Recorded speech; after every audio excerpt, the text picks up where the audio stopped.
പ്രായം 25, എഞ്ചിനീയറിംഗ് പൂർത്തിയാകാതെ സിനിമയിലെത്തി. ഇന്ന് മലയാള സിനിമയിലെ താരമൂല്യമുള്ള നടൻ എന്ന പദവി നേടാൻ കഴിയുന്ന ഇൻഡസ്ട്രിയിൽ തന്നെ ഏറ്റവും പ്രായം കുറഞ്ഞ അഭിനേതാവ്. പറഞ്ഞു വന്നത് മറ്റാരെയും പറ്റിയല്ല, മലയാളികളുടെ ഇഷ്ടതാരം നസ്ലിനെ പറ്റിയാണ്. കൊടുങ്ങല്ലൂർ സ്വദേശിയായ ഗഫൂറിന്റെ മകനായി 2000 ജൂൺ 1-നാണ് നസ്ലൻ ജനിക്കുന്നത്. ഇരട്ട സഹോദരന്മാരിൽ മൂത്ത ആൾ. +2 കഴിഞ്ഞ പാടെ തന്നെ അഭിനയത്തിലേക്ക് എത്തിയ താരം എഞ്ചിനീയറിംഗിന് ജോയിൻ ചെയ്തുവെങ്കിലും ഷൂട്ടിംഗ് തിരക്കുകൾ കാരണം അത് പൂർത്തിയാക്കിയിട്ടില്ല. എന്നാൽ ഇന്ന് മലയാള സിനിമയിലേക്ക് നോക്കുകയാണെങ്കിൽ ചെറുപ്രായത്തിൽ തന്നെ 100 കോടി ക്ലബിൽ ഇടം പിടിച്ച സിനിമകളുടെ ഭാഗമാകാൻ നസ്ലന് ആയിട്ടുണ്ട്. ചുരുങ്ങിയ കാലം കൊണ്ട് നസ്ലൻ 100 കോടി ക്ലബിൽ ഇടം പിടിച്ച 2 സിനിമകളുടെ ഭാഗമായി.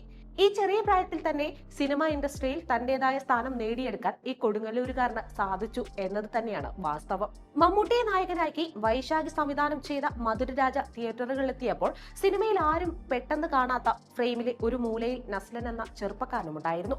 പക്ഷേ നസ്ലനെ സിനിമയിലെ ആ ഒരൊറ്റ ഫ്രെയിമിൽ കണ്ടത് അവൻ മാത്രമായിരുന്നു. പിന്നീട് അവനാരംഗം മൊബൈലിലെടുത്ത് തന്റെ കൂട്ടുകാരെ കാണിച്ചു. പിന്നീട് മമ്മൂട്ടിയുടെ മധുരരാജയെല്ലാം തിയേറ്റർ വിട്ട് പകരം മമ്മൂക്കയുടെ തന്നെ സിനിമയായ ഉണ്ട തിയേറ്ററുകളിൽ പ്രദർശിപ്പിക്കുമ്പോൾ തൊട്ടപ്പുറത്തെ സ്ക്രീനിൽ നസ്ലൻ തന്റെ സ്വന്തം മുഖം വലിയ ആരവത്തോടെ തണ്ണീർമത്തനിലൂടെ കാണിച്ച് വലിയ താരമായി മാറി. 2019 ഗിരീഷ് ഷെഡി സംവിധാനം ചെയ്ത തണ്ണീർമത്തൻ ദിനങ്ങൾ എന്ന ചിത്രത്തിലൂടെയാണ് നസ്ലൻ മലയാള സിനിമയിലേക്ക് അരങ്ങേറ്റം നടത്തുന്നത്. സ്കൂൾ പശ്ചാത്തലത്തിലുള്ള ഒരു കോമഡി റൊമാന്റിക് ചിത്രം പ്രേക്ഷകർക്കിടയിൽ വലിയ സ്വീകാര്യത നേടി. പിന്നീട് മനു വാര്യർ സംവിധാനം ചെയ്ത് പൃഥ്വിരാജ്, മുരളി ഗോപി, റോഷൻ മാത്യു എന്നിവർക്കൊപ്പം 2021 പുറത്തിറങ്ങിയ കുരുതി എന്ന ചിത്രത്തിൽ നസ്ലൻ ഫൈസി എന്ന കഥാപാത്രം ചെയ്ത് ശ്രദ്ധ നേടി. 2021 തന്നെ റോജൻ തോമസ് കഥയും തിരക്കഥയും എഴുതി സംവിധാനം ചെയ്ത ഒരു മലയാള കോമഡി കുടുംബ ചിത്രമാണ് ഹോം. വലിയ ചർച്ചകൾക്ക് ഇടയായ ചിത്രത്തിൽ ഇന്ദ്രൻസിന്റെയും മഞ്ജു പിള്ളയുടെയും മക്കളിൽ ഒരാളായാണ് നസ്ലൻ വേഷമിട്ടത്. ഈ ചിത്രം പ്രേക്ഷകർ ഇരുകൈയും നീട്ടിയാണ് സ്വീകരിച്ചത്.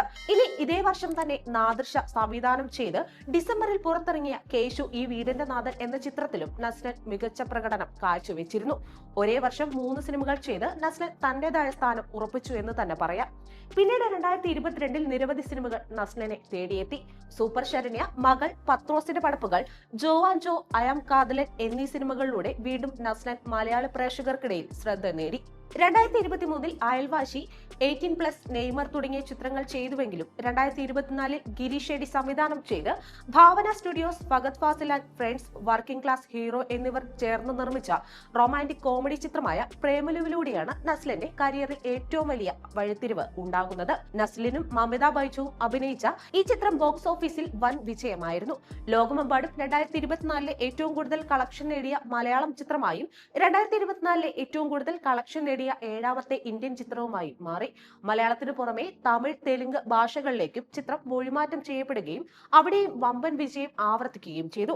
കേരളത്തിന് അകത്തും പുറത്തും മികച്ച കളക്ഷൻ നേടിയ പ്രേമലു 136 കോടി കളക്ഷനാണ് നേടിയത്. തുടർന്ന് 2025 ഖാലിദ് റഹ്മാൻ സംവിധാനം ചെയ്ത നസ്ലിൻ ചിത്രം ആലപ്പുഴ ജിംഖാന ബോക്സ് ഓഫീസിൽ 65 കോടി രൂപ കളക്ഷൻ നേടി. 100 കോടി തികഞ്ഞില്ലെങ്കിലും ഈ ചിത്രം ഏറെ പ്രശംസ നേടിയിരുന്നു. പിന്നീട് ചെറുപ്രായത്തിൽ തന്നെ താരമൂല്യമുള്ള നടനെന്ന പദവിയിൽ എത്തിച്ചേർന്ന നസ്ലിന് അഭിനന്ദന പ്രവാഹമായിരുന്നു.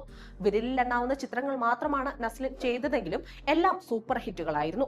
ഇപ്പോഴിതാ നസ്ലിന് മറ്റൊരു 100 കോടിയല്ല 200 കോടി ചിത്രം കൂടി. 2025 ഓഗസ്റ്റ് 28 പുറത്തിറങ്ങിയ ലോക ചാപ്റ്റർ 1 ചന്ദ്ര മലയാള സിനിമയിലെ എക്കാലത്തെയും സൂപ്പർ ഹിറ്റുകളിൽ ഒന്നായി. ഒരാഴ്ച കൊണ്ട് 100 കോടി ക്ലബിലാണ് ചിത്രം ഇടം പിടിച്ചത്. എടാ സൂപ്പർ സ്റ്റാർ എന്ന് വിളിച്ചുകൊണ്ടാണ് ദുൽഖർ സൽമാൻ നസ്ലിനെ പ്രശംസിച്ചത്. ദുൽഖർ മാത്രമല്ല, ഇൻഡസ്ട്രിയിലേതടക്കം നിരവധി ആളുകൾ ലോകയിലെ അഭിനയത്തിന് നസ്ലിനെ പ്രശംസിച്ച് എത്തുകയുണ്ടായി. ചെറിയ പ്രായത്തിൽ തന്നെ വിരലിലെണ്ണാവുന്ന ചിത്രങ്ങളിലൂടെ കോടീശ്വര പദവിയിലേക്ക് എത്തുന്ന നസ്ലിൻ സിനിമാ സെലക്ഷന്റെ കാര്യത്തിലും അതീവ ശ്രദ്ധാലുവാണ്. ആസിഫ് അലിക്കൊപ്പം എത്തുന്ന ടിക്കി ടാക്കയിലാണ് നസ്ലിൻ അടുത്തതായി അഭിനയിക്കുന്നത്.